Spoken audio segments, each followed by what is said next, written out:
Warning. This episode is going to feature heavy spoilers for Season 1 of the Ethics Town podcast.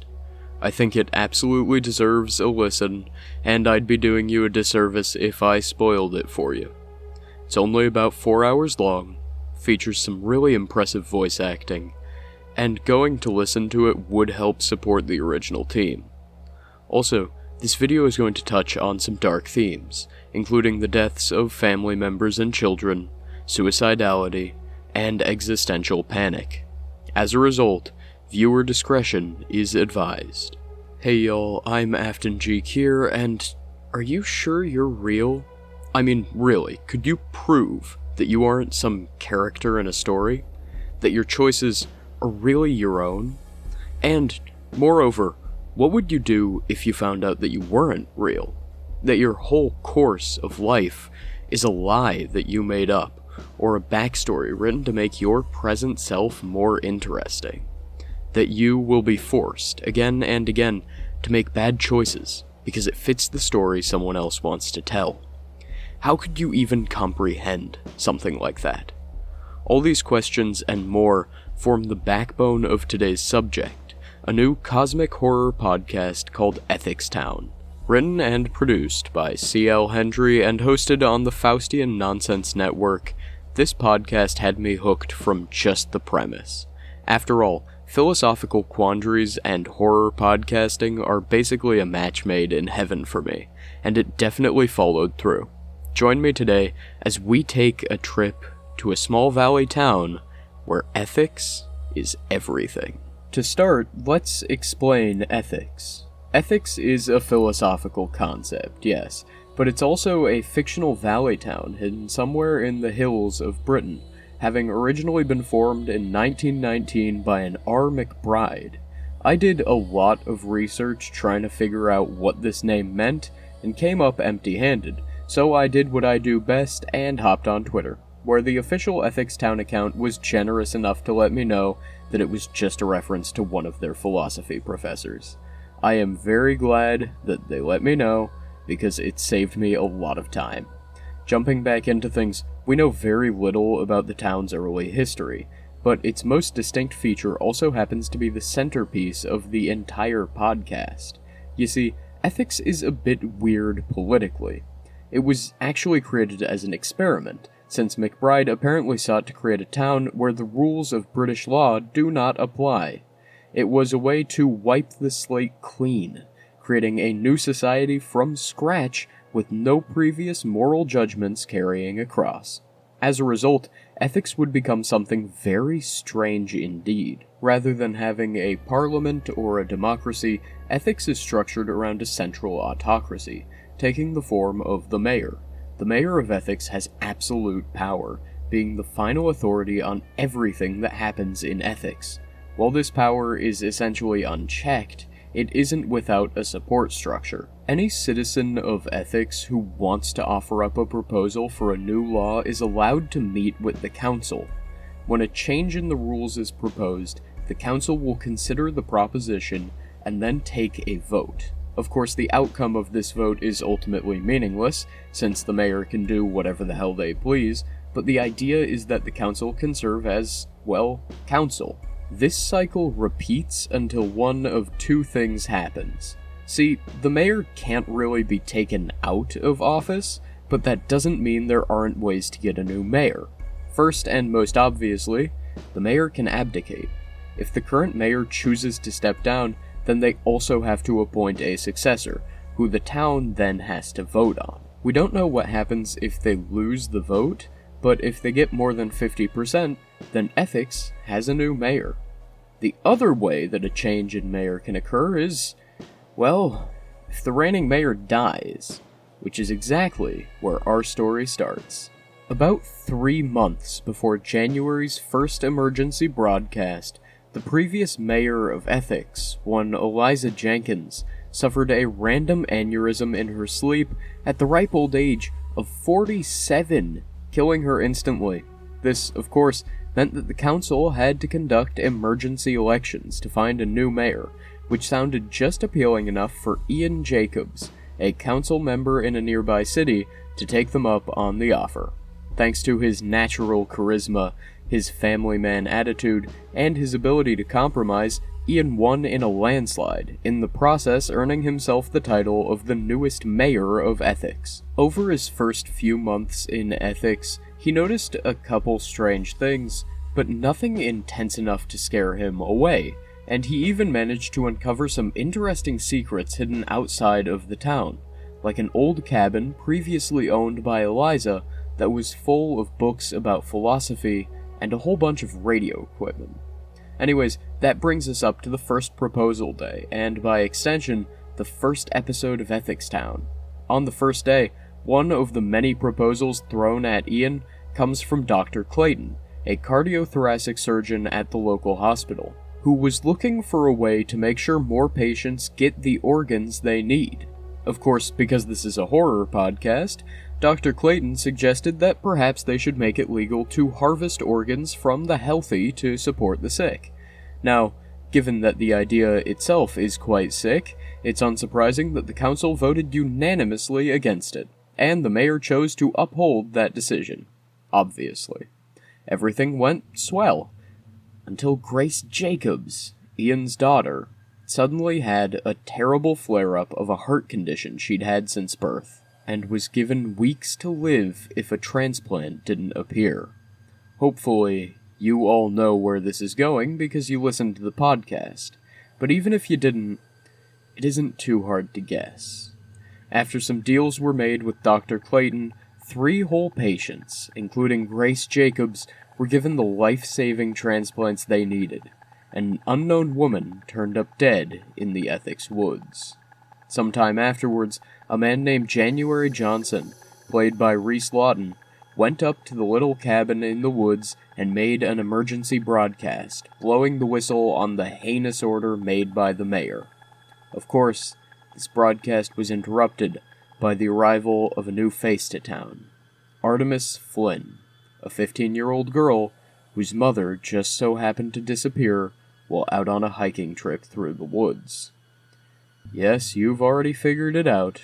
Her mother, who I called Leto Flynn for a while in my notes, but is later revealed to have been named Natasha, is the same woman whose organs were used to help the patients. Some unclear amount of time passes, and another moral dilemma is served up to Ian on a silver platter. 2 men, Jordan Dean and Arnold Rogers, finally washed ashore on Ethics Beach, a place which, a week earlier, hadn't existed. Weird. The other weird thing was that one of the men was dead, since Jordan had not only been stabbed several times in the chest, but his left arm had been dismembered, and chunks had been taken out of his thigh by human teeth. Yes, that's right, folks. We're doing a cannibalism, which automatically makes this my favorite episode of the show. I joke. Mostly. Anyways, the men had been stranded in a storm for a week with almost no supplies except 2 canteens of water and some mints, which are not what most people would consider adequate rations. According to Arnold, Mr. Dean had lost his arm in an accident involving a winch, and the blood loss left him in quite a bad state, so Rogers decided to put him out of his misery and stab him to death. Which seems fine enough, except that the winch story wasn't corroborated by the coroner, and Jordan was only dead for 4 days when he turned up on shore, which meant Arnold took quite a long time for that mercy kill. Now the mayor, in his infinite wisdom and kindness, attempted to make the choice any reasonable person would do and acquit the cannibal of all charges, but he was eventually convinced to bring it up to minor prison time and a lot of therapy. This episode honestly doesn't have a lot of bearing on the plot, just setting up later things, but you know I had to mention the cannibalism. Who would I be if I didn't? January's next broadcast is where things get really weird. Alice Jacobs, the mayor's wife, decided to put her vast experience in engineering towards helping the town of Ethics, specifically in the form of rejuvenating an old trolley system. Of course, she got preoccupied for a while by her daughter's illness, but in the end, the trolley line did get fixed, and a whole bunch of kids got to ride on the trolley for the first time. Until things went terribly wrong, and the brakes on the trolley failed. The trolley jumped the rail and, by some dark miracle, wound up on another one, which was actively being worked on. You know the trolley problem? Where 4 people are on one line, but you can flip the switch, killing one person? Well, suddenly Alice was faced with that exact issue. The kind of thing that shouldn't have been able to exist outside of fiction had suddenly found its way to ethics, and with the pull of one lever, a worker's life was ended. Just imagine the poor kids on the trolley, eh? After that, January gives a broadcast about the planned expansion of the factory into land currently occupied by the dead. Of course, the mayor approved it, which meant all of the council had to spend the day moving bodies, something nobody wants to have to do. In the process, January accidentally uncovered Natasha while trying to move her, which drove any doubt from his mind as to whether she was actually Artemis's mother. Speaking of Artemis, she tried to leave the forest, only to realize that it seemingly goes on forever, and she always winds up back at the cabin and town. Freaky.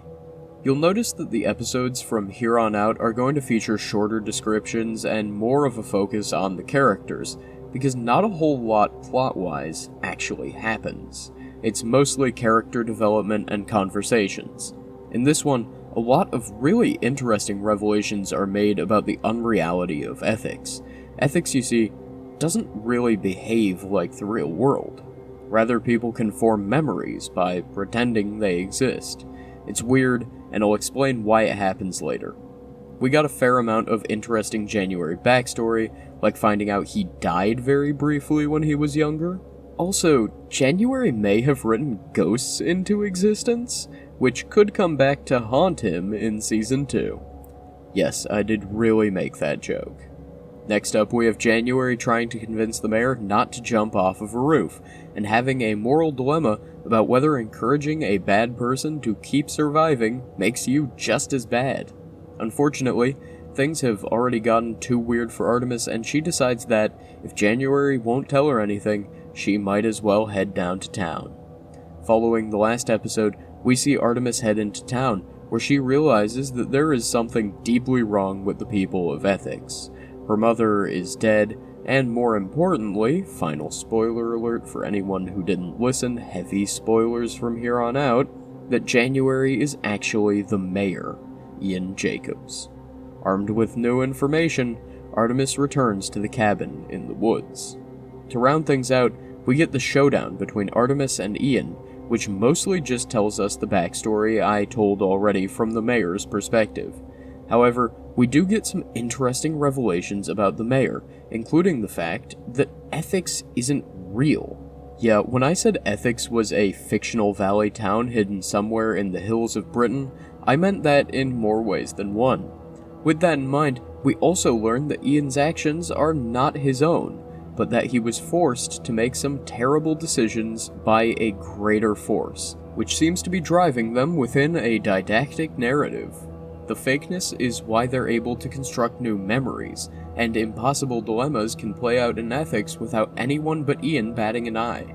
January then threatens Artemis with a gun, trying to keep her locked in the shed, only to accidentally shoot his own daughter straight through the heart instead, leaving the season on a dark, but pretty ironic, note. So following that up, we've got to talk about how interesting Ian Jacobs is. I re-listened to the podcast while working on this video, since I needed to make sure I got stuff right, and while I predicted that January was going to be the mayor during my first listen, I don't think I picked up on A, quite how many hints they actually dropped towards that reveal, and B, how much that changes things. January's hints are subtle, like knowing that the mayor's wife, and not the mayor, was the one who actually proposed, but there are quite a few of them. On top of that, when I first listened, I did definitely get the distinct feeling that January's acting was off in some way. I originally assumed it was just a voice actor without a lot of experience being put into kind of a weird role, but it turns out that the oddness was intentional. Rather than being a poorly done performance, it was actually a very well acted one, and that's proven by the monologue he gives in the identity issue, when the mask has fallen away and we really get to meet Ian Jacobs for the first time. Even after a few re-listens, it's still really haunting, partly because I know what comes directly afterwards, and partly because you really get the sense that this is a defeated but still very afraid man. He doesn't want to be the bad guy, but he has no other choice. In fact, Ian's in the unique position that he literally doesn't have a choice in the matter. For most characters that don't have a choice, they at the very least have the free will to theoretically make that choice if they wanted to, even if it would lead to terrible consequences. Ian Jacobs chooses poorly not because he thinks it's what he has to do, but because it is what he has to do. I've always found the idea of losing free will to be terrifying, but the creators of Ethics Town have made it significantly worse by giving Ian back control sometimes. He can broadcast on the radio, call out the evil deeds of the mayor, but he's ironically the one person in town with the least amount of power to stop it. The other thing that gets put in a whole new light by knowing that Ian and January are one and the same is every interaction January has with Artemis. There's something very frightening about knowing that the man who's trying to reassure this scared and alone girl is the exact same person who put her in that position. There's also a new level of darkness to January's insistence that she gets sent back home. When you first listen, you assume that he just wants to shield her from the truth of the matter, and knows that it's a futile attempt to help her. But when you realize that January is the mayor, you suddenly start to wonder if he's also trying to hide the truth about himself. This is also probably a good place to talk about his name origin. I couldn't really find too much for Ian Jacobs in the philosophy department, except for some TED Talk that didn't really have anything to do with philosophy. However, when you look at each part of the name, it is interesting to note that both of them have major religious connections. Ian literally just means God is gracious, but the origins of Jacobs are much more interesting. The name Jacob hails from the book of Genesis, where Jacob is seen as a bit of a deceptive figure. Jacob was the second-born son of Isaac and Rebekah, having come out of the womb holding on to the heel of his twin brother, as though he was trying to jump ahead of him. This behavior would eventually resurface when it came time for his brother to receive his birthright. While his brother, Esau, was older and thus entitled to the birthright, Jacob managed to deceive his blind father by pretending to be Esau, in the process winning the birthright. Now, why did I tell you some random story from the Abrahamic faiths? Well, I think it might tell us a bit about Ian. First off, the idea of one person pretending to be another feels pretty spot on to me, but second, what if this means that there was more to Ian's election than we previously thought? What if the random aneurysm Eliza Jenkins suffered in her sleep wasn't as accidental as they make it out to be? There are, frankly, a ton of directions they could take this in Season 2. Maybe they'll have Ian wrestle an angel and earn himself a sick new name. I don't know. Speaking of other names, we've also got to cover January Johnson. Before we get too deep, though, can I just ask what's up with all the J names? Jacob, Jenkins, January Johnson. If Artemis's last name started with a J, I would definitely think something's up. In this case, though, I think it works. January Johnson does honestly sound like a very fake name, and the thought that Ian Jacobs would want something to tie back to his real name so it's easier to remember does sort of check out. As for the name itself, January is obviously the first month of the year, but where did the name January come from? Well, it's pretty simple. It was named after a god. Janus, in fact, the Roman god of transitions, doorways, time, beginnings, endings, and duality. Given that Ian is new to both ethics and the role of mayor, I'd say this definitely marks a transition point for him. However, I want to focus in on that duality thing, because there's one detail I intentionally omitted. Janus, you see, is also a god with two faces. According to myth, one of these faces could see into the past and the other into the future, and in some of the earliest Roman traditions, Janus was seen as one of the most important gods in the entire pantheon. Now, if you don't see the similarities between Janus and January/Ian, I don't think I can explain it to you. This was definitely intentional. Johnson, on the other hand, is a little bit less traceable. Much like Ian, John mostly just translates to God is gracious, which is an interesting connection, but there are a ton of names that are something along those lines. The name John, though, is pretty significant within the Christian faith in particular, which we know January grew up within to some degree or another. John is the name of one of the apostles to whom the book of John is credited, and who is also considered the apostle that Jesus loved, but that doesn't really give us a ton.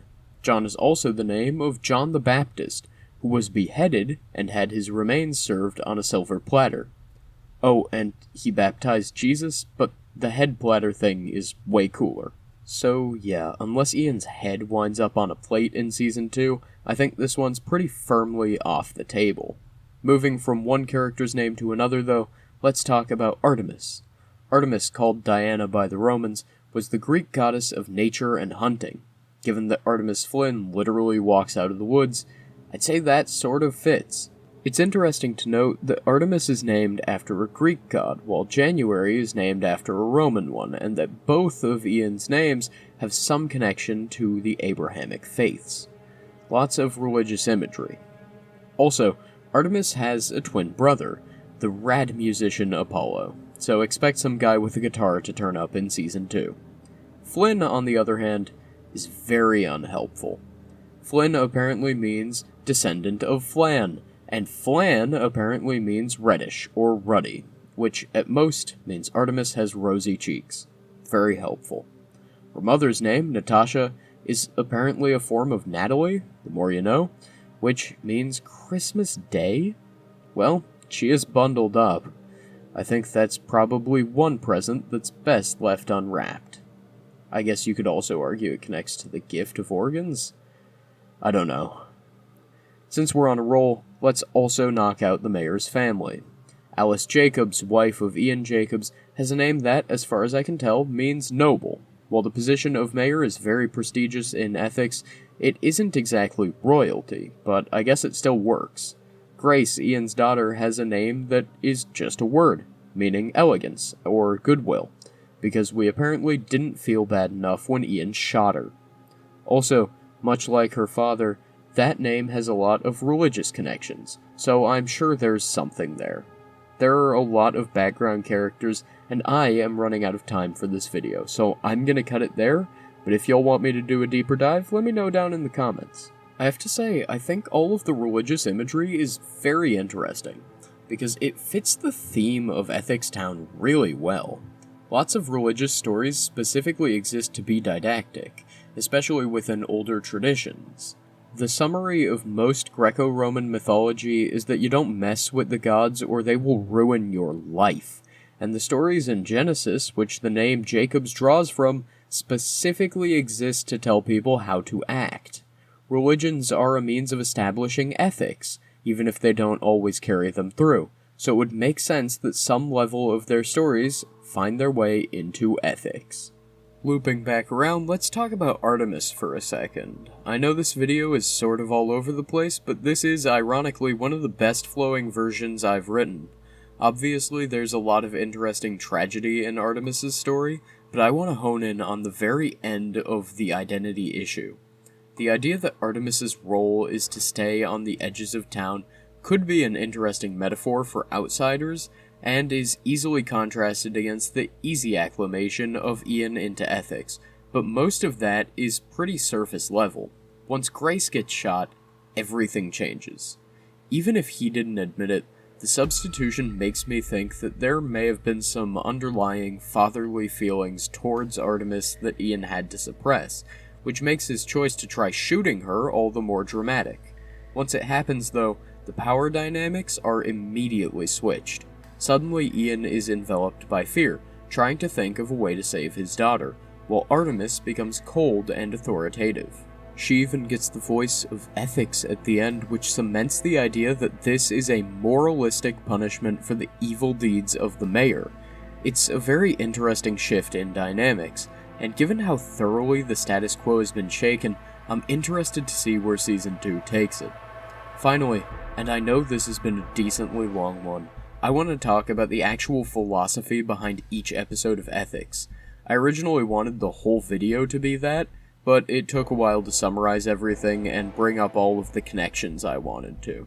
Either way, the episodes of Ethics Town are generally named after the theory put in place within the broadcast. Starting off, we have utilitarianism, or the idea that the correct action is whichever one benefits the most people. This one is applied in the episode pretty clearly, given that the whole idea is sacrificing one to save three. It's a pretty simple means of value balancing, just comparing the value of one person's pleasure to the value of multiple people's pleasure. That gets a lot harder when you have to value in human life. How many lives is one person worth? Can you even measure that? As January himself says, there's a version of this story where the mayor is also the hero. He did save people's lives off of that choice, but the consequences of that decision are still haunting him. Put a pin in that. It's important. The next episode is self-preservation. Self-preservation is a pretty simple concept. People will do whatever it takes to keep themselves safe when the times get tough. Now, for the hypothetical purpose of explaining this episode, let's say I was one of those terribly unfun people who think cannibalism is wrong and disgusting and an affront to nature. In this case, Arnold Rogers was stuck in an extreme life or death situation and made an appalling choice, which is what makes this episode so difficult. Can you really live with releasing a known killer scot-free into the streets, even though it was done entirely in an attempt to make sure he survived? At what point is the desperation of a starving and dehydrated man no longer enough to excuse away a terrible act? Most importantly, morality and self-preservation clash pretty intensely. Most people have a moral compass, yes, but when diplomacy breaks down and it comes down to abandoning your morals or accepting the end, history has proven time and again that most people will do the former. All of this, of course, requires you to think cannibalism is a moral negative, when I think Rogers just got a nice meal on the high seas. For legal reasons, this is a joke. Please don't send the FBI after me. The third episode of Ethics Town is called The Trolley Problem, and as you might guess by the name, it's inspired by the infamous ethical quandary. Originally created by Philippa Foot in 1967 and given its name by Judith Jarvis Thompson in 1976, the problem is pretty simple on the surface, but it has a lot of hidden complexity. At this point, I don't think I should have to explain the trolley problem, but for the one of you who doesn't know what it is, let me enlighten you. Let's say you find yourself at the junction between two trolley tracks. On one side, a group of people stand, and on the other is a single person. A trolley is hurtling down the rail and will kill whoever it runs into. Fortunately, you stand near a switch. Currently, the trolley is going to hit the group, but if you pull the lever, only one person will die instead. Do you do it? I've always seen the trolley problem as a question of blame. Would you put more blame on yourself if you allowed 5 innocent people to die, knowing you could have done something about it? Or if you pulled that lever knowing that you are now directly responsible for that one person's death? Even though from a utilitarian standpoint, it'd be illogical not to pull the lever, could you really live with yourself knowing that you put an innocent person to death?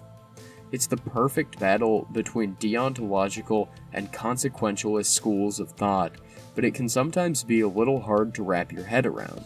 I think the struggle of the trolley problem's twisted morality is better shown in a similar thought experiment, which January actually brings up in the episode: the Fat Man. Let me lay the scene. As with before, there is a trolley screaming down the rail towards a group of 5 people. There's no lever or track to divert, but you are on a bridge overlooking the trolley rails, and besides you stands a large man who just might be heavy enough to stop a runaway trolley. Do you push the man off of the bridge, killing him in the process to keep the 5 people safe? In the original, the death of the extra person could almost just be seen as a side effect of diverting the trolley. You didn't kill them, you would argue, you just switched the lever. In this case, however, there's no denying your actions. Would you really be willing to throw a man from a bridge, leaving him to be run under by out-of-control public transit to save 5 people? Could you bring yourself to murder a completely innocent bystander? It's a tough decision, and I could probably do a whole video about why the trolley problem is so interesting, but I'll leave y'all to discuss it in the comments. After the trolley problem comes Thanatology, which is a really interesting title because it's the first we've had that doesn't directly connect back to ethics. Thanatology, rather, is the study of death, generally either within a physical sense, as in trying to determine the mechanisms of death, or in a psychological and sociological one, as in the effect of death on those around the recently deceased. In this episode, the moral issue isn't really obvious on a first listen. Sure, January is lying to a girl about her dead mother, who he had to exhume and transport, which is itself pretty traumatic, but it takes on a whole new meaning when we re-listen after learning that January is the mayor. Suddenly, this isn't January facing someone else's heinous actions, but coming face to face with the consequences of his own trolley problem. Ian is being forced to look down at the tracks and acknowledge the mess he made while trying to protect his daughter. It's Thanatology because it's the moment January has to face death, and as we know from later episodes, it's not the last. Virtual Worlds is episode 5, which means it's time for us to talk about one of my favorite thought experiments in the field of philosophy, the experience machine. A false reality is something people have been thinking about for centuries, but most of them deal inherently with real people performing fake tasks.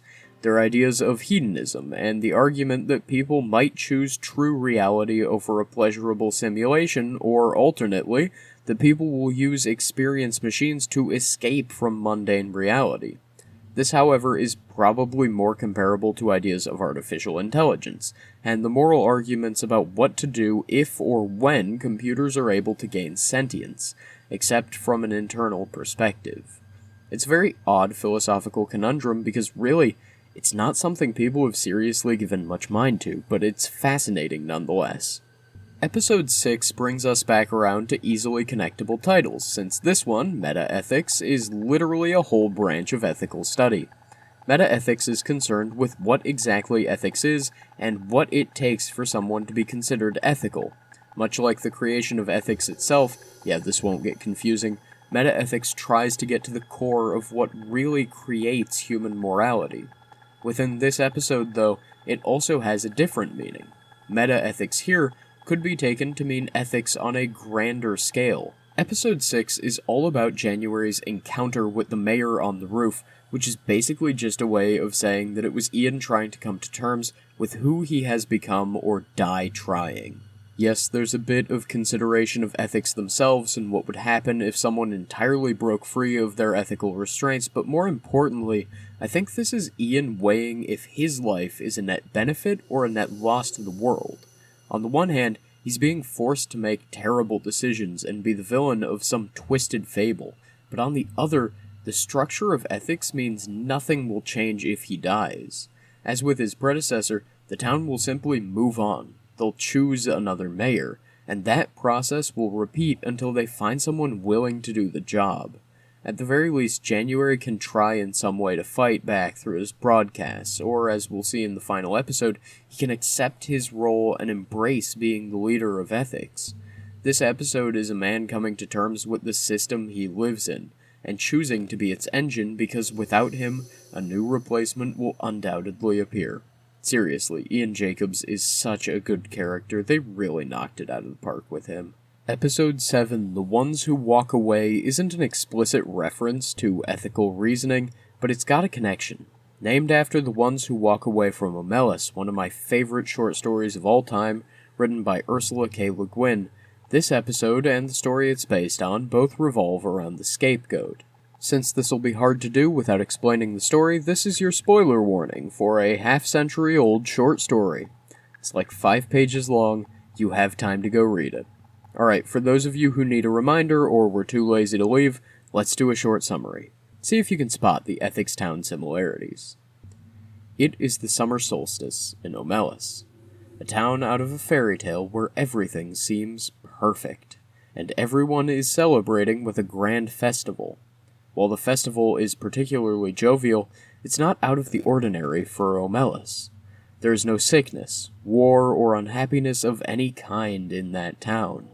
It is a utopia, which provides happiness for all with one notable exception. You see, to ensure the prosperity of Omelis, there's a child locked deep below the city, trapped in darkness, filth, and fear. As long as that child continues to be tormented, every other member of the town will get to continue living their idyllic lives. After a certain age, they're told what their happiness is built on, but most eventually grow to accept it as a fact of life. Some, though, don't.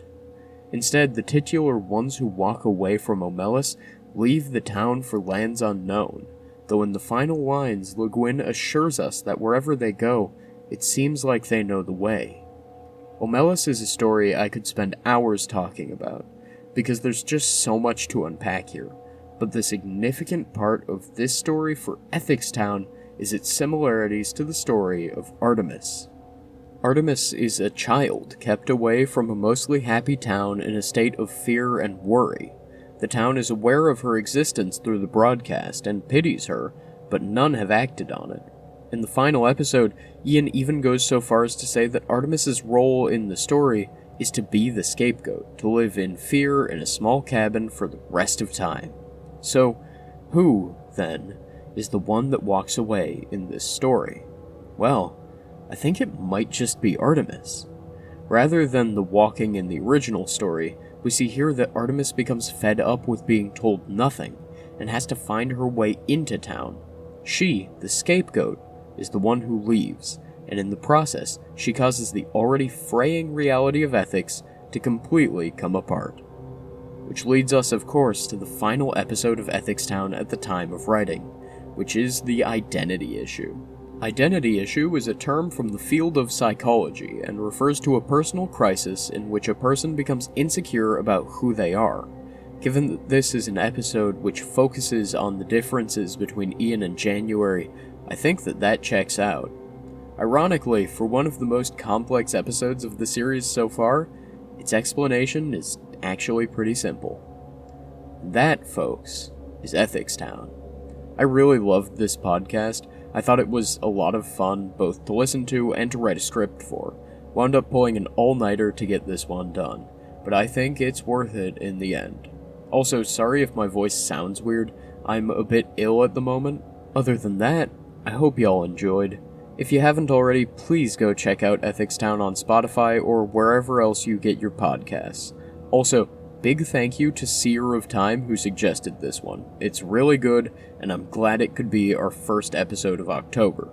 Speaking of which, happy October! It's officially spooky season, so stay tuned for plenty of horror content in the near future.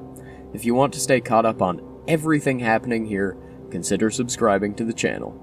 If you made it this far, you might as well.